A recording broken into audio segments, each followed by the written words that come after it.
আৰু এটা গুৰুত্বপূৰ্ণ সিদ্ধাৰ্থ উকিলে আৰ্গুমেণ্ট কৰিছিল, তেতিয়া আমি কাউণ্টাৰ ৰিপ্লাইও দিছিলোঁ।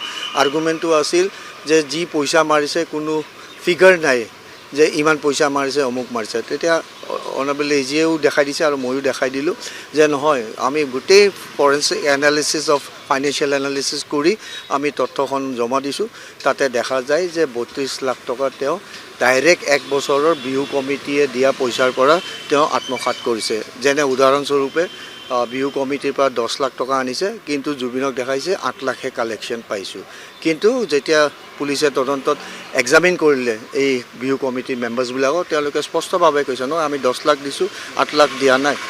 তো তাৰে পৰা দেখা যায় যে 2 লাখ কৰি যদি 20খন বিহু কমিটিৰ পৰা মাৰিছে, তে কিমান পইচা মাৰে, সেই বস্তুটো আমি কোৰ্টত উদঙাই দিছোঁ।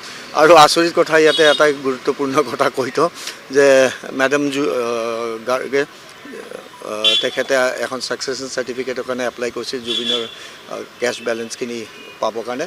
তো তাতে তেখেতৰ একাউণ্টত 9,63,000 মাত্ৰ জমা আছিল, আৰু ইয়াৰ একাউণ্টত কমচে কম 9 কোটি টকা জমা আছিল মেনেজাৰৰ। হয়, জুবিন গাৰ্গৰ একাউণ্টত 9,63,000 জমা আছিল। সেইখন ছাকচেছন অনাৰেবল কোৰ্টে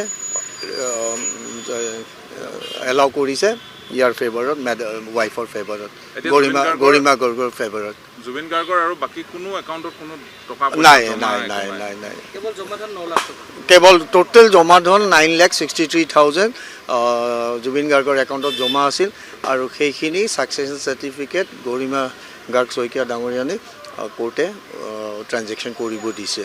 আৰু তাতেও কোৰ্ট ফি আকৌ কাটা যাব প্ৰায় 50,000 মান টকা। তো আল্টিমেটলি তেওঁ 9 লাখ মান টকাহে ফিৰাই পাব।